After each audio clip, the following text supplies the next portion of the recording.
Sziasztok! Nagyon szépen köszönöm a lehetőséget Ferencsák Róbert szenpálynak, hogy eljöhettünk egy Kyokushin karate bemutatóra hozzá.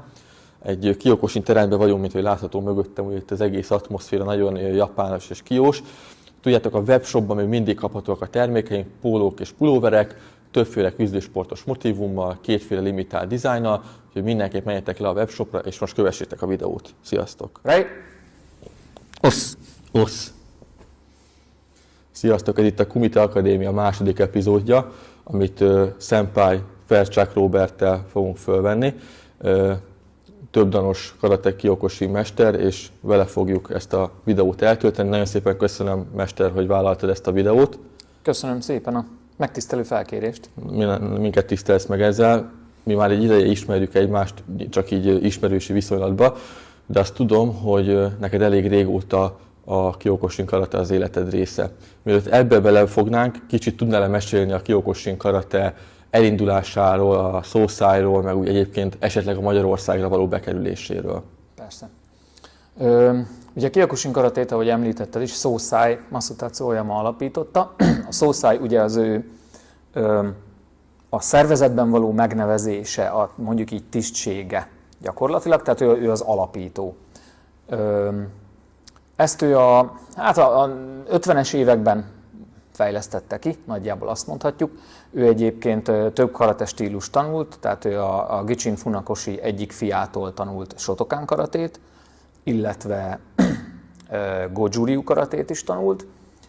Judót, ezekben mind feketeöves fokozatokat szerzett, más egyebeket is, sok mindent kipróbált, mindenhonnan igyekezett a szerinte leghatékonyabb, legjobb technikákat összegyűjteni, és ezt egy viszonylag új, modern karate stílusba összerendszerezni gyakorlatilag. Úgyhogy nagyjából ez volt a kiindulási alap. Ami még azt gondolom, hogy fontos az ő munkássága, illetve úgy gondolom, hogy a stílus kialakítása szempontjából, hogy ő elhatározta, hogy felmegy egy hegyre, és 3 évig ő ott fog edzeni, és nem jön le. Ezt 2 részletben sikerült megoldania, mert egyrészt az anyagi támogatása hozzá egy idő után gyakorlatilag megszakadt, illetve akivel együtt felment, és ketten kezdtek el edzeni, az edzőtársa hát nem bírta a körülményeket, úgyhogy inkább úgy döntött, hogy egyik éjszaka, hogy meglép. Úgyhogy egyedül maradt ott Oyama és edzett. Körülbelül 1,5 évig edzett egy japán hegyen, aztán egy rövid ideig, ugye, amint mondtam, leginkább az anyagi problémák miatt kényszerült ezt megszakítani, aztán még egy 1,5 évig egy másik hegyre is felment, a Kiyosumi hegyre, ennek a nevére is emlékszem, és hát kőkemény, önmagát nem kímélő edzéseket folytatott, mind testileg, mind szellemileg, lelkileg, tehát minden szinten abszolút beleásta magát ebbe a dologba, mert ő elhatározta, hogy ő az egyik legerősebb harcos akar lenni, és közben spirituálisan is fejlődni, és hát ott lebegett a cél a szem előtt, hogy ő valami újat ezekből létrehozzon, és így is történt gyakorlatilag, miután mondjuk így lejött a hegyről, elkezdte tanítani a már általa kialakított stílust. Nyilván közben ez azért fejlődött folyamatosan, már hogy ő maga még fejlesztette, foglalkozott vele folyamatosan, hogy mit lehetne még jobban, és elkezdte ezt tanítani, és gyakorlatilag világszerte terjeszteni. A Kyokushin harcosok, a karatékák híresen kemény emberek, tehát ez köztudott, hogy egy full contact sportról beszélünk alapvetően. Mi vannak ilyen tévhitek, amiket így megkapsz mondjuk egy szülőtől, amikor egy gyermek, vagy akár egy bárki lejön és megkezdi, de mestere, itt tényleg nagyon meg leszek verve, vagy mik azok, amikkel azért tudod bíztatni akár a nézőket is, hogy nyugodtan lemehetnek egy dojóba, és elkezdhetik gyakorolni a Kyokushint is, mert én úgy tudom, amennyire így ismerjük egymásra, itt azért nincs senki meggyepálva, meg ilyenek, tehát azért nem kell ettől félni, hogy maradandó sérüléseket szednek össze az emberek. Megnyugtatom a kedves nézőket, nyugodtan lemehetnek Kyokushin edzést gyakorolni.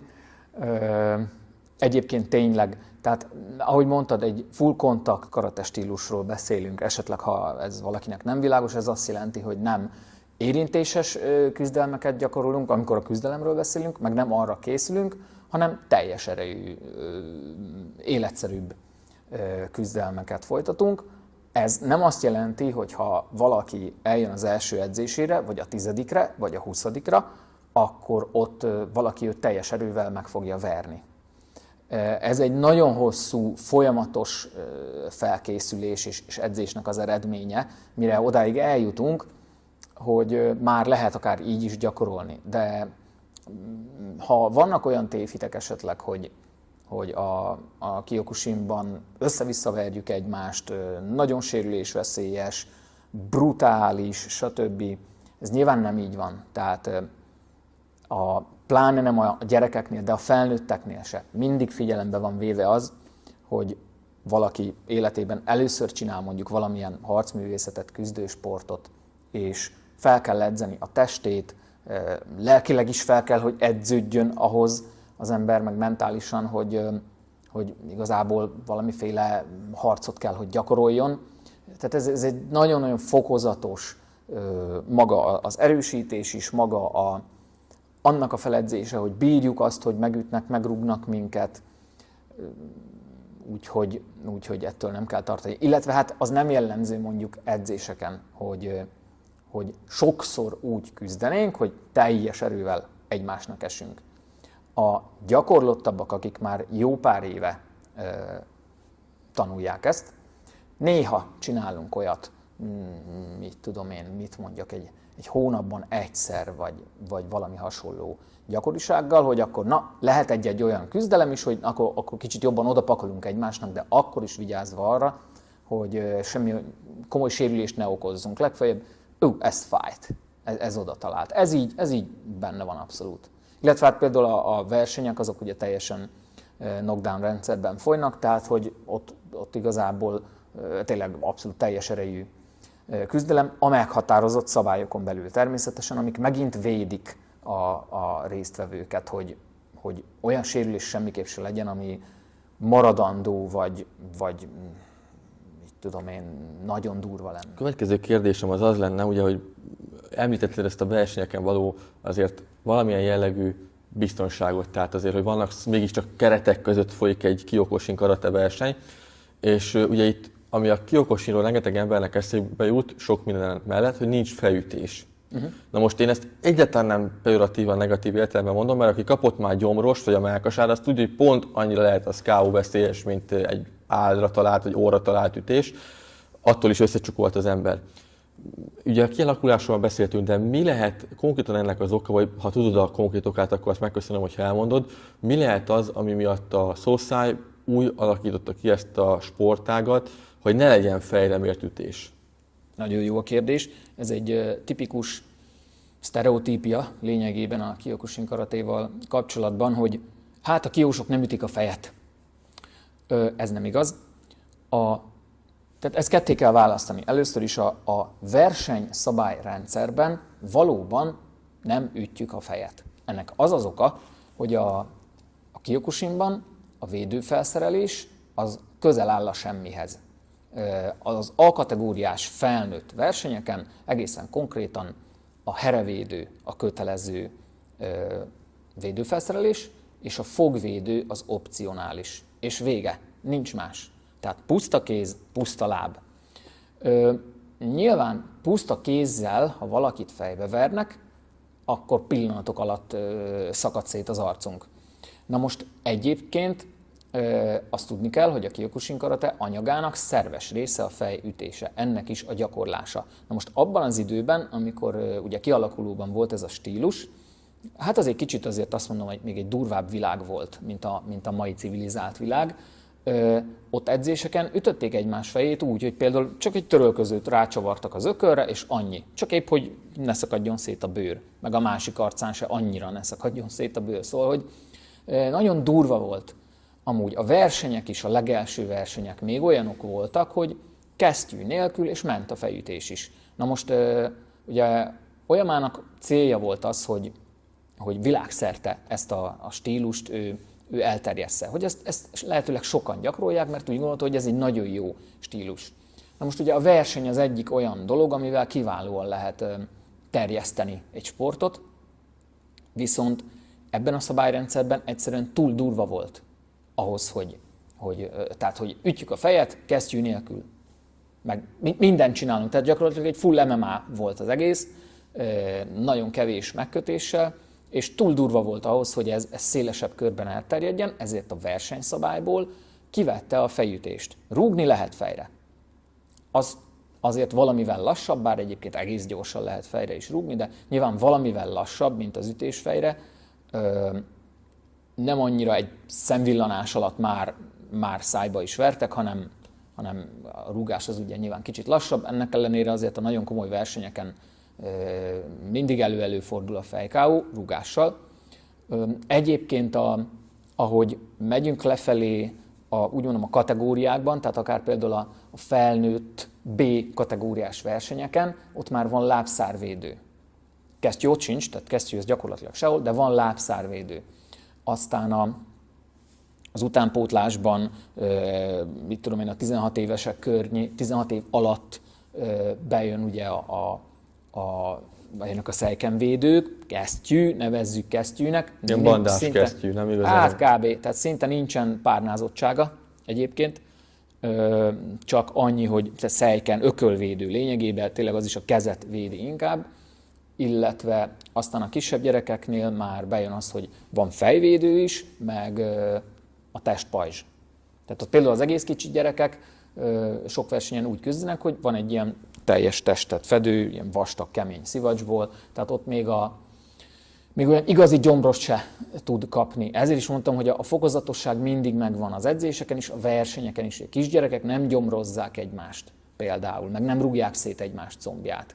Van ilyen szabályrendszer is, tehát vannak azért különbségek szervezetenként, de például én ezzel egyáltalán nem értek egyet, nem is olyan szervezetben vagyok, ahol a kicsi gyerekek például egymást testpajzs nélkül üthetnék. A másik része, a dojóban, az edzéseken gyakoroljuk a fejütést. Mi például úgy, hogy fejvédőket használunk, plexis fejvédőt, illetve olyan, MMA kesztyű jellegűt, vagy ilyen szejkenvédő jellegűt, annak nincs túl nagy párnázottsága, a fejvédő azért annyira véd, amennyire szükséges. Tipikusan az az érzet, ha fejvédőben valakit eltalálnak, hogy azért az úgy odaver, azért megérzed, hogy ez betalált, ez nem volt olyan kellemes, de nem fogsz tőle megsérülni, úgy komolyan. Ahhoz, hogy komolyan vedd, ahhoz elég, mert kellemetlen érzés, illetve hát ott a tudat, hogy na most engem fejbe vertek. De mégis megvéd közben. Tehát mi például így gyakoroljuk a fejütéseket a küzdelmek során. Még lenne 2-3 rövid kérdésem igazából. Az egyik az, hogy ugye én úgy tudom, hogy Magyarországra, de javíts ki nyugodtan, Furkó Kálmán Sihan hozta be a Kyokushin karatét. Őről mit tudni? Én amit hallottam róla, hogy egy eszméletlen kemény ember volt, tehát ő tényleg, ha nem tudom, vizes patakba kellett fürdeni, hallottam ilyet is, tehát mindent megcsinált a Kyokushin karate érdekében. Magyarországon hogy áll most a Kyokushin karate? Ő általa is, illetve azért vannak elég nagy Kyokushin karate versenyzők, akiket én így ismerek név szerint, hogy Rózsa Gábor, rengeteg eredményért ért el, de hogy azért most hogy néz ki így a Kyokushin, szerinted mennyire népszerű így az emberek közében? Mert én úgy tudom, nyilván én az életkoromból adódóan is ezt nem tudom biztosan mondani, de a 80-as, 90-es években egy nagyon népszerű sportág volt, mert akikkel beszélek, ilyen 40-50 éves férfiak, szinte mindenki valamikor legalább ha egy edzésre, de nem ment Kyokushin karatéra. Aha. Igen, valóban a magyarországi meghonosításban elsősorban Furkó Kálmán Sihannak az érdemeit lehet megemlíteni, illetve még Adámi Istvánnal együtt tulajdonképpen. Talán Furkó Sihan ismertebb. Hát ahogy mondod, igen, ő valóban az a hír járta róla, hogy a kőkemény, a japánok is egyébként azt hiszem, hogy magyar szamurájként, vagy valahogy így emlegették. Találkoztam vele személyesen, nyilván ő azért akkor már idős volt. Voltam edzésén, de akkor már idős volt, és ennek ellenére akkor is egy olyan igazi kemény vonalas ember volt ő. Abban az időben már, vagy még nem láttam, amikor ő a fénykorában volt, hát még pici gyerek voltam. Tehát azért mondom, hogy úgy hitelesen nem tudok arról beszélni, hogy ő miket csinált, hogy én magam saját szememmel láttam volna, de az elmondottak alapján, meg amit sajtóból láttam, stb.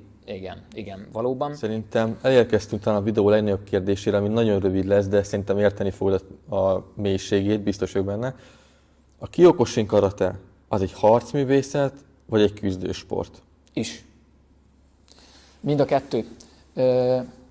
Egyértelműen harcművészet. Ez egy tipikusan japán gyökerű harcművészet. Tehát ebben benne van az életmód, benne van a filozófiai háttere, azok a emberi értékek és tulajdonságok, amiknek a mentén edzünk, illetve amiket maguk az edzések is, meg az ezzel való foglalkozás fejlesztenek. De küzdősport is, mert ugye van egy versenyszabályrendszere is, és ott hát ezt nem lehet másnak hívni. Ott egy sport, amiben küzdenek egymás ellen, tehát tipikusan ez a mindkettő. Benne vagy senpai, akkor szeretnék kérni egy pár technikai bemutatót, MMA szabályrendszerben, amit ugye volt a Sifuval is az előző videóban, illetve mi az, amit te, ha ne legyen úgy alakulna, mindenképp használnál utcai környezetben is. Úgyhogy szerintem megvágjuk, és aztán jövünk vissza. Így, ahogy mondod, ne legyen úgy. Mindig így, ezt én mindig így tanítom, hogy sose történjen meg, de azért felkészülünk rá, hogy ha véletlen mégis. Sziasztok, megint én. Egy kis reklámblokk a videó közben, tudjátok, lent a link kumitefightwear.com a webshophoz. Ha szeretnétek egyedi, limitált termékeket vásárolni, 5 féle küzdősportos motívummal és limitált dizájnokkal, akkor mindenképp tegyétek meg a webshopunkba, és most nézzük tovább a videót. Köztudott tény, hogy rengeteg karatés, és azon belül Kyokushin karatés is van ugye a modern küzdősportvilágban, akár MMA-ban, de hát a KI-ben meg aztán főleg rengeteg Kyokushin karate harcos van. De mi most az MMA-ra vagyunk kifejezetten kíváncsiak. Nem mindegyik Kyokushin alapokkal rendelkezik, de van sok, aki edzett karatéssal vagy más karate ágazatból jön, de aki kifejezetten Kyokushinos, ugye az a Bas Rutten, illetve a George St. Pierre, a George St. Pierre az a UFC-ből az egyik legjobb volt minden időkben, tehát minden listából van a top 5-ben legalább, de még sokszor a top 3-ban is. És olyan technikákra lennénk kíváncsiak, nyilván a elengedhetetlen cobrugás és a májgeri az mindenképp érdekel, szerintem engem is, meg a nézőket is, de bármi más technika van, amit azt gondolsz, hogy MMA-ban, ahol azért vannak birkózók, vannak jitsusok, boxolók, ott a Kyokushin technikák is nyilván megállják a helyüket, ezt nem mutatnám, akkor azt nagyon szépen megköszönjük. Mi is ugyanúgy gyakoroljuk akár az egyenes fejütéseket, köríveset, ugye malom, természetesen felütés, stb. Amit például spinning back fistnek szoktak nevezni angolul, vagy mondjuk az MMA nyelvezetben, az gyakorlatilag nálunk tetsui, és egy hátrafele, tehát ura fordulással, egy tetsui Jodan uchi, gyakorlatilag ugye így néz ki.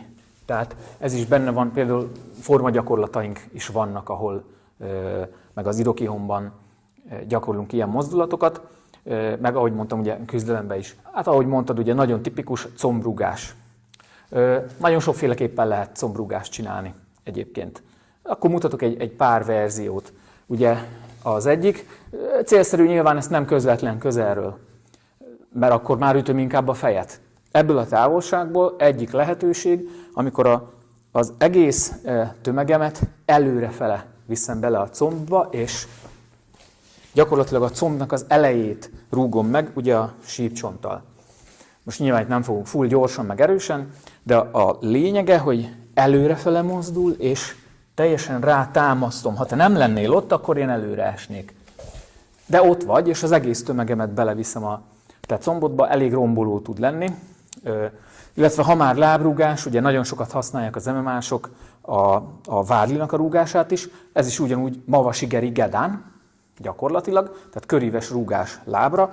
Ezt nyilván nem szemből, hanem akkor a vádlinak az oldalát szokás rúgni. Ezt egyébként lehet ilyen ashibarai jellegűen is, ilyen lábsöprés vagy meghúzás jelleggel, amivel ki lehet billenteni, főleg ha rossz az állás, ha mondjuk nagyon ilyen szűk válnál, sokkal szűkebb állásban van, akár csak egy pillanatra az ellenfelünk, akkor ugye ezt jó alaposan meghúzom, ő kibillen az egyensúlyból, és mehet rá például a fejütés addig, amíg az egyensúlyával foglalkozik. Aztán, ha még combrúgás. Nem akarok annyira közel menni, mert teszem azt egy nagyon jó ütő az ellenfelem, és hát ezt én nem akarom, hogy ő ki tudja használni. Akkor picit messzebbről, nem bele előrefele tolom, hanem oldalról rúgom meg a combját. Itt is nagyon fontos ugye a csípő teljes test elforgatása, illetve hogy a támaszkodó, a tartó láb elforduljon, hiszen hogyha csak így rúgok, ez csak a comb izom ereje tud lenni. Szinte semmi más, sokkal gyengébb, mint hogyha belefordítom, gyakorlatilag az egész testemet lényegesen erősebb lesz. Egyébként lábra még sokféle belső combot is szoktuk rúgni. Tipikusan jó egy lábváltással, egy switch-sel akár egész messziről is lehet hirtelen távolságot nyerni azzal, hogy a lábváltást úgy csinálom meg, hogy közelebb jöttem közben. Tehát nem helybe, hanem közelebb is jöttem, és a végén ott van benne ugye a belső comb, ami hát ott vékony izom van, igen. Azért az durván tud fájni, és nyilván nem ezzel fejezem be, hanem bang, bang, bang, stb. Na, jó, a fejütés az már ugye a KO versenyben nincs. Ha KO versenynél maradunk, akkor ugyanez úgy, hogy mondjuk test, és egy térd, vagy valami. Lehetne még folytatni a lábrúgásokat, szoktuk sarokkal is, ez egészen a közelharcban, egy kiós versenyen, ugye sokszor ilyen távolságok is vannak. Innen sarokkal rá a combra, itt is húzva ugye természetesen a csípővel is, belülről meghúzni, kibillenteni, itt mindjárt ugye tud rámenni a könyök, ha MMA-ról beszélünk. Nagyjából azt mondanám, szerintem a lábrúgások körülbelül. Van még másféle is, de ami ugye MMA-ban is folytatható utána, vagy érdemes gyakran megcsinálni a másikon, és lerombolni vele a lábát, azok úgy ezek. Esetleg akkor most kicsit ilyen utcai szituációkra is rámennék, vagy ha az MMA-ban van valami kapcsolatban, amit szeretném mondani, akkor azt is szívesen meghallgatjuk. De ami mondjuk utcán, nyilván az utcán mondjuk jól lehet egy távolságtartásra, egy májgeri például, ugye, hogy el tud menekülni akár. Igen, és ezt a kettőt össze is kapcsolhatjuk úgy, hogy akár MMA-ban is, meg utcán is. Az MMA-ban például az egyik, hát most fejből nem tudom a nevét, mindegy, karate alapokkal rendelkező korábbi MMA versenyző, és nagyon-nagyon sikeres volt egyébként. Nagyon sok májgeri Joe-dánt rúgott. Ugye hát a májgeri ez az egyenes tolórúgás csúdánba, hasra, vagy ugye fejre. És rengetegszer eljátszotta azt, hogy itt van ebben a távolságban, kicsit játszott a kezével, hogy a kezén legyen a figyelem, és egyszer csak berúgta, ilyen kis sunyi módon, picit alulról, nem is ez a szemből taposós, amire azt jobban észre lehet venni, hanem játszik valamit a kezével, és ez csak alulról bement oda, az állra, és mentek le szépen az emberek. Akár utcán is, hogyha meg kell védenünk magunkat. Ha egy kicsit kegyesebbek akarunk lenni, akkor lehet ugyanez ugye testre. Tipikusan egy tolórúgás, amit lehet úgy is kivitelezni, hogy megint csak beletolom a teljes tömegemet, és el akarom lökni szinte a rúgással. Ennek kicsit van azért veszélye is, vagy csak ilyen kis beszúrósan. Na most ez is, ha úgy rendesen betalál, annak tud lenni olyan sokkoló ereje, hogy egy képzetlen emberrel szembe, aki csak keménykedik, de egyébként képzetlen, hogy és lehet meggondolja, hogy jó, inkább mégse. Igen. Ugye én már kaptam egy Kyokushinos harcostól, és konkrétan úgy éreztem, hogy a talpánál, meg a gerincem az összeér körülbelül, tehát elég közel volt a két rész. Van-e valami kedvenc technikád esetleg, amit mondjuk egy sparringban, vagy akár versenyen, amit mindenképp használsz, ami ilyen, vagy ami mondjuk ilyen Kyokushin karate signature move, tehát ami tipikusan tényleg kiós, ez lehet egy fordulórugás, van ez a rolling thunder, aminek nem tudom japánul nevét, de ez amikor bele... Doma Shikai tengeri, igen. Azt pont nem annyira szeretem, nagyon szép látványos versenyeken, annyi, hogy én nem ragaszkodom annyira a verseny szabály dolgokhoz, és egy mondjuk így, hogy utcai, vagy teljesen mindegy, egy ilyen valósabb helyzetben nem biztos, hogy például egy aszfalton szívesen dobnék ilyen szaltószerű, bukfenszerű valamit, mert össze-vissza verem magam, és a földön vagyok utána nagyjából védtelenül. Egyébként igen, ez mondhatjuk, hogy ez egy ilyen Kyokushin signature mozdulat, ami még szerintem viszonylag ilyen, azt mondanám karate kifejezetten, de a Kyokushinban is gyakori, az Uchima Washigeri. Bár ezt már abból a távolságból csináljuk, ahol már akár fejre is üthetnék, vagy egy icipicit mondjuk talán messzebbről, és ez gyakorlatilag egy ilyen pofonrúgás szerű dolog, ami így néz ki. Elindul a láb itt lent és egy picit kifele, tehát azt hihetné az ember, hogy ebből lehet, hogy egy combos lesz, mondjuk, vagy legalábbis ott lent mozdul. Oda viszi a figyelmet, és a végén mégis felmegy a fejre. Na most ez, azt mondom, nem ez a világ legerősebb KO technikája, de lehet vele KO-zni is. Láttam ilyeneket is. Illetve ha KO nem is jön össze belőle, arra nagyon jó, hogy azért már betalál, megzavarja az ellenfelet, mert nagyon váratlan helyről, módon érkezik, elég gyors tud lenni, tehát már fönn is van, és ha nem KO-ztam le vele, akkor utána még valamivel folytatom, amivel viszont esetleg igen. Ez hasonlít kicsit a angolul nevezett question markikhez, nem? Tehát ez a kérdőjelrúgás. Csak ez a másik irányba. Igen. Ez errefele, szoktuk a kérdőjelrúgást is egyébként, igen, ugye amikor úgy indul, mintha egy máigeri lenne, mondjuk, és aztán mégiscsak megy a fejre. Bár ez azt mondanám, ez talán a kickboxból jött át. Tehát ez tipikusan kickboxos rúgásnak szokták apostrofálni. Nem tudom, hogy, inkább azt mondom, nem tudom, hogy melyik vette át a másikból, de ez is tipikus Kyokushin versenyeken is, meg amúgy. Pont nemrég láttam egy videót, ahol egy benzinkúton történt valamiért egy verekedés. Hát mit csinál az ember a benzinkúton általában? Verekedni megy, igen, nem? Igen. És ezt használta az illető, és hát betalált rendesen. Igazából egy zárásnak nekem egy ilyen veszőparipám ugye a védések. Ugye a Kyokushin karate, hogy te is említetted, hogy sokszor van az, hogy nagyon közel, nagyon sokat, tényleg végtelenségig támadnak, de ugye a kátákban vannak védéseitek is, és hogy ilyen alaptámadások, egyenesütés tudnál mutatni pár védés, vagy rugásra akár, egy combos például, hogy kell levédeni egy Kyokushin karate harcosnak. Aha, persze. Combost lehet sokféleképpen, rúgj egy combost. Ez az egyik verzió. Úgy mondanám, hogy a vészverzió. Mikor elindult, észrevettem, de már másra nincs időm. Akkor ennyi, hogy ráfeszítek, oda helyezem a testsúlyt, hogy ne egy laza izom kapja meg azt a rúgást, mert akkor lesz gond. Vagy, ha sokkal hamarabb észreveszem, egyszerűen elhúzódok.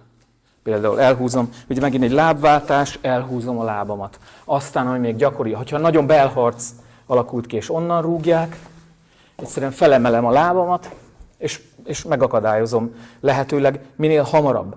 Ha elfelé húzódok, akkor már lesz sebessége, ereje a rúgásodnak, már nem annyira jó, inkább egy picit bele, és akkor az is csattan, az is fáj, de az túlélhető.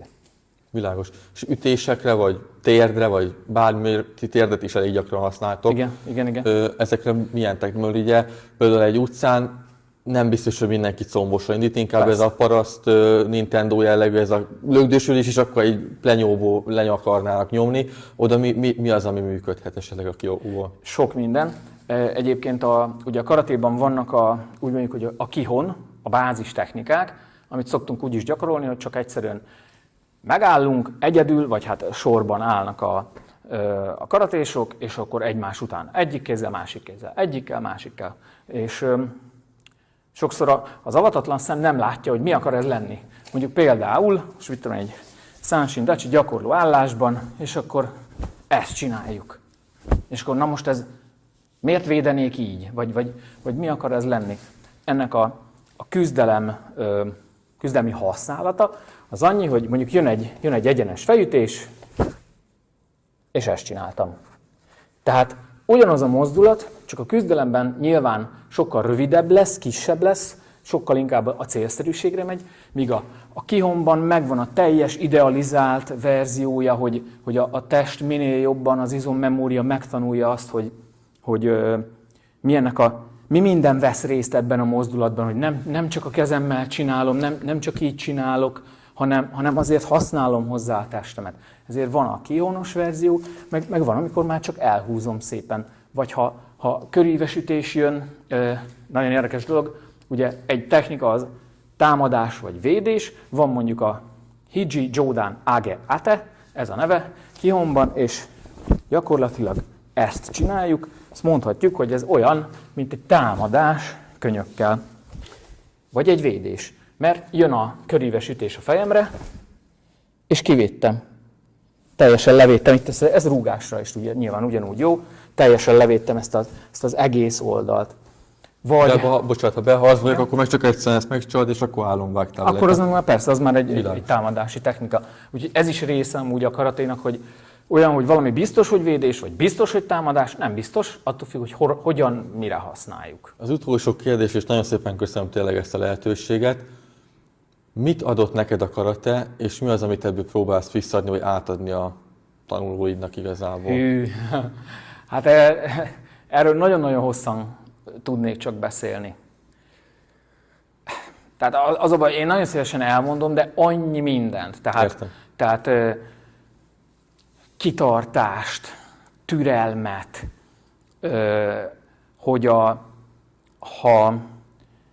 nyilván senki nem eltalálhatatlan, senki nem sérthetetlen, mindegy milyen magas fokozatú miben, mindenkit el lehet találni. Ezt a fajta, mondjuk így, hogy kudarcot nevezzük kudarcnak, hogy betaláltak. Ezt elviselni, és nem egóskodni rajta, meg feldühödni, hanem kontrollálni magam, és tudatosítani, hogy oké, rendben, ez betalált, mit kéne jobban csinálnom. Számtalan dolgot tudnék felsorolni, tényleg testi szinten is, mentálisan is. Csak biztatni tudok mindenkit, aki egy picit is érdeklődik, de mondjuk úgy rezeg a léc, hogy elmenjen valamilyen harcművészetet gyakorolni, ne menjen. Ha érdekel valakit, menjen. Ez egy remek végszó. Akkor köszönjünk el, légy szíves, mutasd meg, hogy kell vezényszóra karatésen elköszönni. Futodachi, Otokányi Rei, Osz. Köszönöm szépen, mester. Osz. Én is köszönöm. Ha tetszett ez a videó, és szeretnétek legközelebb is látni egy általam elismert küzdősportos mesterrel egy videót, akkor mindenképp írjátok le kommentbe, akár jöhetnek ajánlások is, és jövünk a következő epizóddal, ami ahhoz föl kell iratkozzatok és lájkolni is ezt a videót. Tudjátok, kék hüvelykúj. Na sziasztok!